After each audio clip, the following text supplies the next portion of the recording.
मांगा शुरू में हम देखते हैं हमारा एमसी मॉल में से बाहर निकल रहा हुआ होता है। वो देखता है कि पास में एक डंजन खुला है और एक आदमी बोल रहा होता है कि अब हम ट्रैफिक कंट्रोल के अनुसार सारा काम करेंगे, प्लीज मेरी बातों पे ध्यान दें। एक आदमी मॉन्स्टर्स पे फायरबॉल से हमला कर रहा हुआ होता है। वहां पर एक रेड वुल्फ होता है जिसके ऊपर एक हंटर फायर अटैक कर रहा हुआ होता है। वहां पे कुछ लोग खुशी खुशी उस नज़ारे को देख रहे होते हैं, पर हमारे एमसी पीछे उदास चेहरे के साथ जा रहा होता है। वहां पर मांगा शुरू में हम देखते हैं हमारा एमसी मॉल में से बाहर निकल रहा हुआ होता है। वो देखता है कि पास में एक डंजन खुला है और एक आदमी बोल रहा होता है कि अब हम ट्रैफिक कंट्रोल के अनुसार सारा काम करेंगे, प्लीज मेरी बातों पे ध्यान दें। एक आदमी मॉन्स्टर्स पे फायरबॉल से हमला कर रहा हुआ होता है।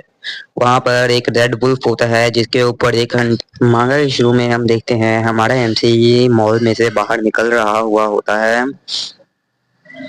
वो देखता है कि पास में एक डंजन खुला है और एक आदमी बोल रहा होता है कि अब हम ट्रैफिक कंट्रोल के अनुसार सारा काम करेंगे, प्लीज मेरी बातों पे ध्यान दें। एक आदमी मॉन्स्टर्स पे फायरबॉल से हमला कर रहा हुआ होता है। वहां पर एक रेड वुल्फ होता है जिसके ऊपर एक हंटर फायर अटैक कर रहा हुआ होता है। मांगा शुरू में हम देखते हैं हमारा एमसी मॉल में से बाहर निकल रहा मांगा शुरू में हम देखते हैं हमारा एमसी मॉल में से बाहर निकल रहा हुआ होता है। वो देखता है कि पास में एक डंजन खुला है और एक आदमी बोल रहा होता है कि अब हम ट्रैफिक कंट्रोल के अनुसार सारा काम करेंगे, प्लीज मेरी बातों पे ध्यान दें। एक आदमी मॉन्स्टर्स पे फायरबॉल से हमला कर रहा हुआ होता है। वहां पर एक रेड वुल्फ होता है। एमसी स्पीड में उधर चार्ज करता है और उस सोडा कैन को डॉश करते हुए सीधा जंप मारते हुए उस मेढक के सर पर हमला कर देता है। वह मेढक पिचक जाता है। एमसी फिर उसके सामने खड़ा हो जाता है। एमसी बोलता है कि इसके कारण मेरी प्याज वेस्ट हो गए हैं। एमसी बताता है कि वह एस रैंक का हंटर है जिसका नाम जे है, जो 8 साल पहले दुनिया के सामने मारा गया था। एमसी फिर अपना फोन निकालता है और हंटर ब्यूरो में कॉल कर देता है। वहां पर वो बोलता है कि यहाँ पर इस गली के में एक मॉन्स्टर है। एमसी बोलता है कि मॉल के पास में जो गली है वहां पर एक मेढक वाला मॉन्स्टर है। हंटर ब्यूरो से बोला जाता है कि हम वहां 5 मिनट में पहुंचते हैं। एमसी बोलता है थैंक यू। एमसी फिर अपना बैग उठाता है और बोलता है 5 मिनट उनको आने में लगेंगे, मुझे यहाँ से निकल जाना चाहिए। एमसी फिर वहां से सीधा निकल जाता है। हमें बताया जाता है कि कुछ ही देश यहाँ पे बर्बाद हो गए थे जो इस डंजन्स अटैक में फेल हो गए, पर लेकिन सबसे पहले यहाँ पे सरवाइव करने वाला देश अमेरिका बना और दूसरे नंबर पे हमारा कोरिया आ गया। ये सब कुछ उस एस रैंक के हंटर के वजह से हुआ जिसका नाम जे था और वो मैं था। जे की आइडेंटिटी मिस्ट्री बनी हुई थी। लोग बस उसका जेंडर और उसका नाम कोड नेम जानते थे। वो हिस्ट्री का पहला एस रैंक का विनर बना था। 8 साल पहले उसके साथ 44 हंटर्स एक टियर 1 के डंजन के अंदर गए थे और वहां पर सारे मारे गए।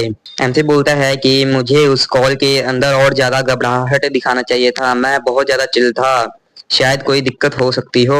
तभी हमारे को आवाज आती है कि क्या ये वही गली है। वहां पर एक लड़की आई होती है और उसके साथ एक आदमी होता है। इतने आराम से इस टोड को किसने मारा है?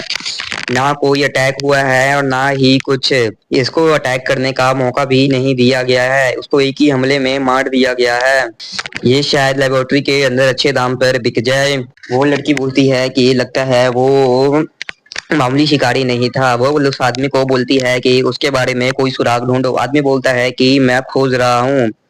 आदमी बोलता है डायरेक्टर यहाँ पर कुछ भी नहीं मिल रहा, यहाँ पर माना ट्रेसेस नहीं है, उसने अपनी पूरी रॉ पावर से उस मेढक को मारा है। यह सुनते ही लड़की को गुस्सा आ जाता है। बोलती है ये उन लड़कों में से होगा जो मांगा रीड करते हैं और एक अपने आप को नोबल कैरेक्टर समझते हैं और अपनी पावर को हाइड करते हैं। लड़की बोलती है यह 4th ग्रेड का मॉन्स्टर है और इसको इतनी आसानी से मार दिया है, इसके ऊपर ज्यादा कुछ निशान नहीं है, ये प्रोबेबली अच्छे दाम पर बिकेगा। और सबसे बड़ी बात, इतने पावरफुल मॉन्स्टर को इतनी आसानी से मार दिया गया है कि ना आसपास के बिल्डिंग्स पे कुछ नुकसान हुआ है, ना ही इसकी बॉडी पर कोई नुकसान हुआ है। तभी वो आदमी बोलता है डायरेक्टर आपको यहाँ पर अनियंस की स्मेल आ रही है। डायरेक्टर बोलती है चलो यहाँ पर कुछ नहीं है। वो बोलती है चलो अगर तुमने अनियन की बात करी दी है तो हमें उस रेस्टोरेंट पे वापस जाना चाहिए। आदमी बोलता है कि उस वाले रेस्टोरेंट पर हम देखते हैं कि एमसी किसी को ऑर्डर सर्व कर रहा हुआ होता है। हम देखते हैं कि एक आदमी बोल रहा होता है बॉस मुझे 2 हैंगओवर सूप देना और राइस की कुछ बॉल्स भी। एमसी बोलता है ठीक है लेके आता हूँ। तभी एक और आदमी बोलता है मुझे एक सोजू की बोतल और देना। एमसी उसकी तरफ देखता है और बोलता है तुमने पहले ही 2 ले रखी हैं। आदमी बोलता है मैंने तुम क्या बोल रहे हो, मैंने तो अभी पहली ही ली है। नहीं, एमसी बोलता है कि तुमने अभी एक बोतल अपने इन्वेंटोरी में रख दी है और एक हमारे पास है। वहां पर पीछे लिखा हुआ होता है कि सोजो की सिर्फ 2 बोतल ली जा सकती है, इसके लिए कोई ड्रामा और कुछ बार्गेनिंग नहीं है। तभी वो आदमी फुसफुसाते हुए बोलता है मैंने तुम्हें पहले ही कहा था कि यहाँ पर सोजो की सिर्फ 2 बोतलें मिलती है। आदमी बोलता है कि मेरे हाथ मूव फास्टली मूव नहीं कर पाए। सेम ऐसा ही मॉन्स्टर के साथ भी होता है। वो आदमी बोलते हैं कि तुम्हें क्या लगता है वो एक हंटर है। आदमी बोलता है कि मेरे लीडर ने भी मुझसे पूछा था, उन्होंने मेरे लीडर ने भी उससे पूछा था पर उसने बोल दिया था कि मैं एक नॉर्मल सिविलियन हूँ, मैं कोई हंटर वंटर नहीं हूँ। आदमी बोलता है ये उन हंटरों में से होगा जो अपनी पावर को छुपाते हैं और दुनिया से छुप कर रहते हैं। वो भी आदमी बोलता है कि हाँ ये वही हो सकते हैं, ये रिस्क से डरते हैं और दूर रहना ही पसंद करते हैं। आदमी बोलता है कि इसके पास कोई सुपर हिडन पावर नहीं होगी, होती तो इस रेस्टोरेंट में ये वेटर नहीं होता। और ऊपर से पैसे किसको नहीं चाहिए, ये भी डंजन में जाकर पैसे फार्म कर रहा होता। आदमी बोलता है कि वो मामूली लोग तो बस अकड़ दिखाते हैं। तभी उसके सामने वाला आदमी बोलता है कि टीम लीडर इसको अपने पार्टी में हायर करना चाहते हैं पर ये अवेकनर नहीं है। वो आदमी बोलते हैं कि उसकी आंखें बहुत तेज हैं, इसके लिए कोई आम बात नहीं है। वो बोलता है कि ये अपने हाथ में आराम से गरम हैंगओवर सूप उठा कर लेके आ जाता है जैसे मानो इसके लिए कोई बड़ी डील ना हो। पावर ऑलरेडी नॉर्मल बंदों से ज्यादा है, अगर ये वेकनर बना तो कम से कम इसका बी रैंक तो होगा ही। एमसी अंदर बर्तन धो रहा हुआ होता है। एमसी बोलता है इनको क्या लगता है कि मैं किसी नोबडी गिल्ड में एंटर कर सकता हूँ। तभी हमें कुछ महीने पहले का सीन दिखाया जाता है। एमसी एक कचरे के अंदर पड़ा हुआ होता है। एमसी को अचानक से ही उल्टी आने लगता है। वह उठता है और बोलता है कि मैं कहाँ पर हूँ। वह बोलता है कि मैं तो उस मॉन्स्टर के सामने खड़ा था, मैं यहाँ पर अचानक कैसे आ सकता हूँ। वो बोलता है कि मैंने उस मॉन्स्टर के सिर में अपना तलवार मार दिया था, वो प्रोबेबिलिटी मर गया होगा। और ये रिफ्ट तभी ऊपर दिखता है, वहां पर एक रिफ्ट होती है, तो मैं इसको कैसे देख सकता हूँ। एमसी बोलता है कि पता नहीं कितना टाइम बीत गया होगा। एमसी फिर सोचने लगता है और एमसी वहां से उठता है और चला जाता है। हम सीन देखते हैं कि एक बूढ़ी महिला अपने रेस्टोरेंट के अंदर लहसुन छील रही होती है। तभी वहां पर एमसी आता है और बोलता है क्या मुझे कुछ खाने के लिए मिल सकता है। वो बूढ़ी औरत एमसी को ध्यान से देखती है और बोलती है तुम अंदर आ जाओ। एमसी वहां पर टेबल के पास बैठा हुआ होता है। तभी तभी वो बूढ़ी औरत बोलती है कि मुझे लगता है कि तुम अभी डंजन से बाहर निकले हो। एमसी बोलता है कि हाँ आप सही बोल रहे हैं, आप सही बोल रहे हो। तभी बूढ़ी महिला एक हैंगओवर सूप लेके आती है और उसको देती है। एमसी उसको ध्यान से देखता है और उसकी आंखों में चमक आ जाती है। एमसी बूढ़ी महिला का शुक्रिया करता है और उसे हैंगओवर सूप को पीने लगता है। तभी एमसी टीवी पे देखता है कि न्यूज चल रही होती है। वहां पे बताया जाता है कि येलो सी के ऊपर का राफ्ट क्लियर किए हुए 8 साल हो गया है। वह कैटेगरी 1 का राफ्ट था जिसके अंदर एस रैंक हंटर जे और उसके साथ 14 ए रैंक्स और 30 बी रैंक्स गए हुए थे। और उनके एफर्ट्स के कारण वो राफ्ट एक हफ्ते के अंदर बंद हो गया था। एमसी बोलता है यह मेरी टीम, यह उस टीम की बात कर रहे हैं जिसके अंदर मैंने ज्वाइन किया था,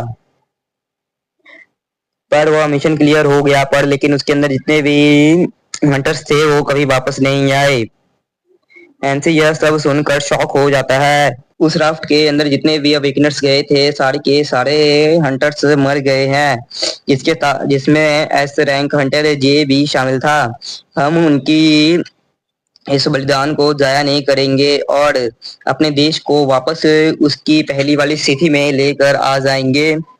एमसी यह सब सुनते ही शॉक हो जाता है, उसके हाथ से चम्मच गिरने लगता है। वह बोलता है कि आज उस रात को क्लियर हुए पूरे 8 साल हो चुके हैं। उस बूढ़ी औरत से क्या मैं एक फोन यूज कर सकता हूँ? एमसी बोल बूढ़ी महिला बोलती है हाँ तुम कर सकते हो। एमसी सीधा भागते हुए जाता है और फोन कॉल टेलीफोन से फोन करने लगता है। वह जिस नंबर पे फोन कर रहा होता है वहां पर फोन नहीं लग रहा हुआ होता है। एमसी फोन को नीचे रखता है और सिर टिकाकर बैठ जाता है। एमसी बोलता है कि 8 साल कैसे जंप कर सकते हैं, मुझे उनको बताना होगा कि मैं अभी मरा नहीं हूँ, मैं जिंदा हूँ। मुझे पक्का पता है उन्हें अभी कुछ पता नहीं है, मुझे उनको बताना है कि अंदर जो हुआ है। एमसी बोलता है कि डायरेक्टर का नंबर चेंज हो गया है या फिर कुछ उन्होंने अपना बदला है। बताना है कि उन्होंने क्या क्या बलिदान दिया है, वह क्यों वापस नहीं आए, उन्होंने वहां पर क्या बलिदान किया है। तभी हम देखते हैं कि एक औरत जो मर रही होती है वो एमसी को बुलाती है।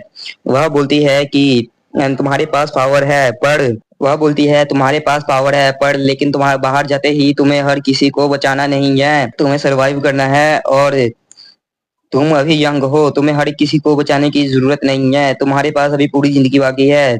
अगर यहाँ से भागना पड़े तो तुम भाग जाना। एमसी यह सब सोच ही रहा होता है, फिर एमसी अपनी कलाई से घड़ी उतारता है और उस बूढ़ी महिला को देने लगता है। वह बोलती है कि इसकी कोई जरूरत नहीं है। एमसी बोलता है प्लीज ये रख लीजिए, ऐसा समझिए कि मैं आपको इसको आपके पास इसे सुरक्षित रख रहा हूँ।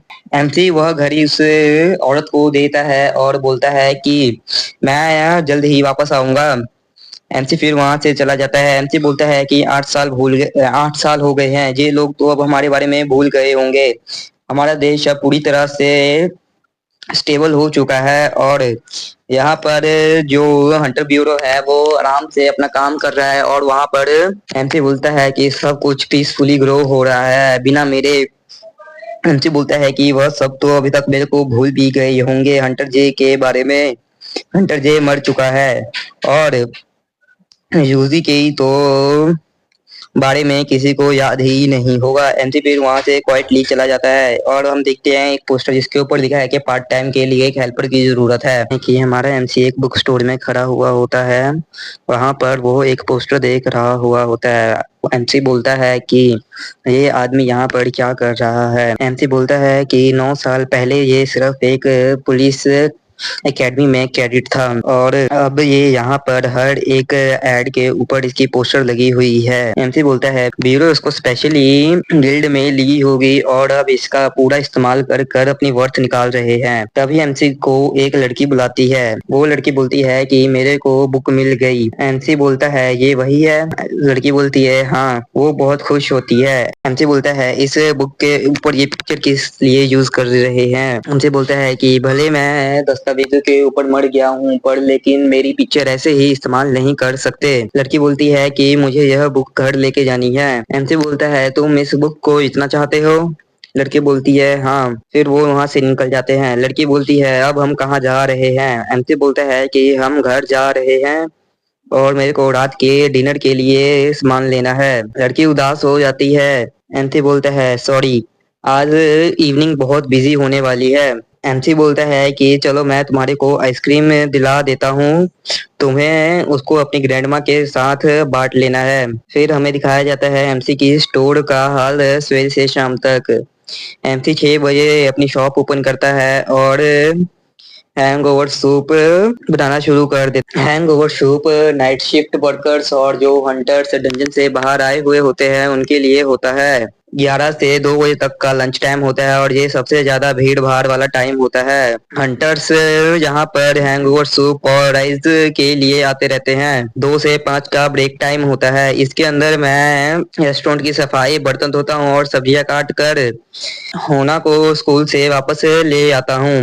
5 से 10 का डिनर टाइम होता है। यह पूरा टाइम हंटर से बहसने में निकल जाता है कि सोजू की सिर्फ 2 बोतलें मिलेंगी। 10 बजे तक दुकान बंद हो जाती है। एमसी दुकान की सफाई कर रहा होता है। एमसी बोलता है कि उन अवेकनर्स के ऊपर अल्कोहल का कोई असर भी नहीं होता है, तो भी वह सोजू की इतनी बोतल क्यों लेते हैं। एमसी बोलता है आज का दिन बहुत थकावट वाला था। एमसी बोलता है सच बोलो तो ऐसे जीने में कोई मुश्किल नहीं है। ना किसी डंजन पे ऊपर अटैक करना है, ना ब्यूरो के कॉल आते रहते हैं, ना ही किसी मॉन्स्टर से हेड ऑन फाइट करना पड़ता है। एमसी बोलता है मैं हमेशा से ही ऐसी जिंदगी मांग रहा था, पर ग्रैंडमा की तबीयत खराब होती जा रही है। एमसी मन में बोलता है मैं रेस्टोरेंट का ख्याल रख सकता हूँ, पर ग्रैंडमा को सच में डॉक्टर के दिखाने की जरूरत है। एमसी बोलता है ग्रैंडमा आप ठीक है। ग्रैंडमा बोलती है बस उम्र बढ़ रही है और कोई दिक्कत नहीं है। एमसी बोलता है अगर अचानक ही किसी सर्जरी की दिक्कत हो आ गई तो। एमसी बोलता है कि काश मैंने अपनी सारे फंडिंग्स उस डंजन राफ्ट के ऊपर डोनेट नहीं करनी चाहिए थी। एमसी बोलता है अगर सर्जरी की दिक्कत आ गई तो मैं सीक्रेटली डंजन के अंदर जाकर मनी फार्म कर आऊंगा। एमसी बताता है कि जो डंजन्स के लूट होते हैं उनकी मार्केट वैल्यू बहुत ज्यादा होती है। यह आसानी से सर्जरी का पैसा कवर कर सकती है। एमसे बोलता है बस एक सवाल है कि मुझे कौन से डंजन के ऊपर अटैक करना चाहिए और किस तरह फार्म करना चाहिए छुप छुपा कर। तभी फोन बजने लगता है। एमसी फोन उठाता है, बोलता है हेलो, ये हैंग ग्रैंडमा का हैंगओवर सूप है। आप नाइट शिफ्ट नहीं करते हैं। कभी उधर से आवाज आती है यूजी मुझे नहीं पता मैं क्या करूं। एमसी बोलता है ग्रैंडमा क्या हुआ है। ग्रैंडमा बोलती है यूना कहीं नहीं मिल रही। एमसी बोलता है क्या। ग्रैंडमा बताती है कि वह घर पर नहीं है, वह मेरे से छुप कर कहीं निकल गई है और मुझे पता भी नहीं चला। भगवान जाने रात के समय पे बच्चे को बाहर नहीं निकलना चाहिए। एमसी बोलता है कि मैं पुलिस को कॉल कर देता हूँ। एमसी बोलता है आप परेशान मत होइए, मैं उसको ढूंढने जा रहा हूँ, आप रिलैक्स करिए और चिंता मत करिए, मैं उसे ढूंढ लूंगा। ग्रैंडमा बोलती है क्या तुम सही में ढूंढ लोगे उसे। एमसी बोलता है हाँ ठीक है मैं उसको ढूंढ लूंगा। ग्रैंडमा बोलती है वो ज्यादा दूर नहीं गई होगी। मैं नहीं चाहती कि तुम ज्यादा देर तक बाहर ना घूमो, तुम्हें वो जैसे ही मिले वो तुम उसको सीधा घर ले आना। एमसी बोलता है ठीक है मैं ऐसा ही करूंगा, मैं आपको बाद में फोन करता हूँ। एमसी फोन रखता है और बोलता है मन में सोचता है कोई भी राफ्ट के संबंधित कोई न्यूज नहीं आई है, यानी कि वो अभी किसी मुसीबत में नहीं होगी। एमसी एक मास्क उठाता है और कर्छुल उठा लेता है, सब ठीक रहेगा। एमसी फिर मास्क को पहनता है और परश्योर आइस एक्टिवेट करता है। आसपास का माहौल पूरा चेंज होने लगता है। हमारे बिल्डिंग्स को पूरे डिटेल ब्लूप्रिंट के अंदर एमसी देखने लगता है। एमसी बोलता है वह आसपास में नहीं है। एमसी फिर बाहर निकलता है और उसको ढूंढने लगता है। एमसी बोलता है वो शायद ज्यादा दूर ही चली गई है। एमसी फिर उसे ढूंढने लगता है। कुछ देर बाद एमसी कुछ चीज देखकर शॉक हो जाता है। उसके सामने बहुत ही ज्यादा एनर्जी होती है। एमसी बोलता है ये किसी अवेगनर की इंसेन फ्लेम एनर्जी है। एमसी बोलता है कि यह शायद से कोई मॉन्स्टर हो सकता है या फिर कोई पावरफुल हंटर। एमसी बोलता है कि मुझे देखना होगा कि यूना किसी खतरे में तो नहीं है। एमसी फिर दौड़ने लगता है और पास की एक गली में जाता है। एमसी देखता है कि वहां पर एक हंटर होता है। एमसी बोलता है कि मुझे लगा था ये किसी मॉन्स्टर की एनर्जी नहीं हो सकती है। वह हंटर एमसी उस आदमी को देख ही रहा हुआ होता है। एमसी बोलता है यह शायद कोई एस रैंक का हंटर होगा मेरी तरह। एमसी बोलता है क्या इसने गैस मास्क लगाया हुआ है सीरियसली, इसको और कुछ नहीं मिला। एमसी यह सब सोच ही रहा हुआ होता है। एमसी बोलता है कि ठीक है मुझे अब यहाँ से जाना होगा, मैं इस गड़बड़ी में नहीं पड़ सकता हूँ, मुझे अभी भी यूना को ढूंढना है। तभी पीछे से आवाज आती है तुम। एमसी पीछे मुड़ के देखता है, वहां पर वो हंटर होता है। हंटर बोलता है तुम इतनी रात को बाहर क्या कर रहे हो।